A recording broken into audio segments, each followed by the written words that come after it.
Yo, hello. Today I'll be talking about the trade that I took during London session after Asia session.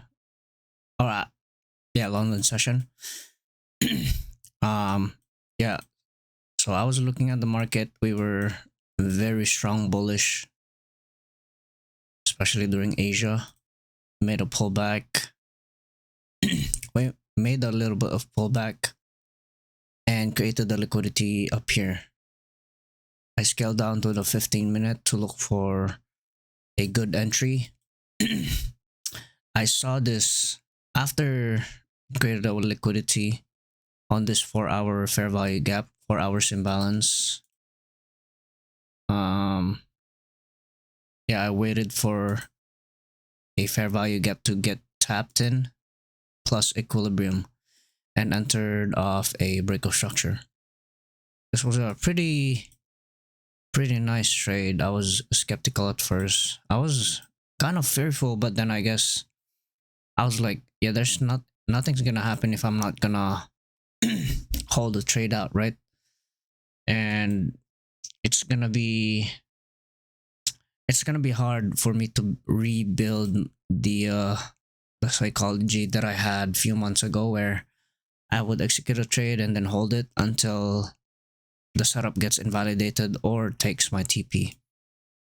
But yeah, I saw this. I was expecting it to go to this order block over here, but it ended up not getting tapped, but instead swept this liquidity, this lower time frame low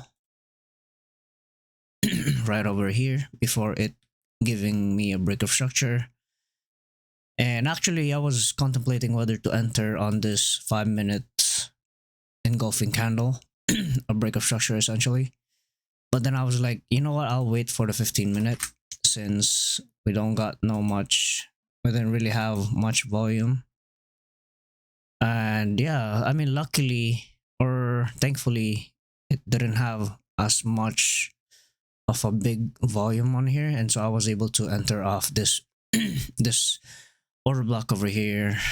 I mean, this breaker structure on the 15 minute after the close.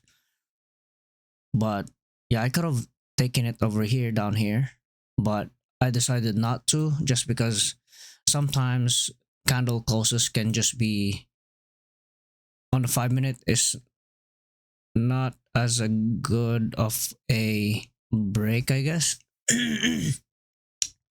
I just didn't want to, get ahead of myself and assume that it would go up.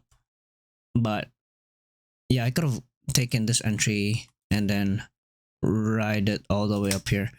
But I ended up, yeah, just waiting for the 15-minute break of structure since it wasn't going to be as, I mean, it was a pretty big stop loss, I guess, or the usual stop loss I get is like 40 pips to 50, depending.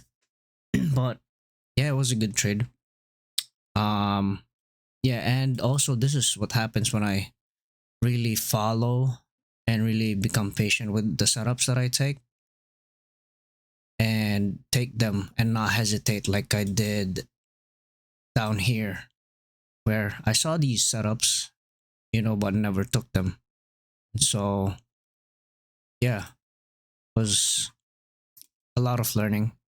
I'm still trying to, you know, relearn everything, going back to basics on the confluences that I have, and also backtesting, journaling, and all that stuff. But yeah, I'll see you guys on the next one. And yeah, have a good one. Bye.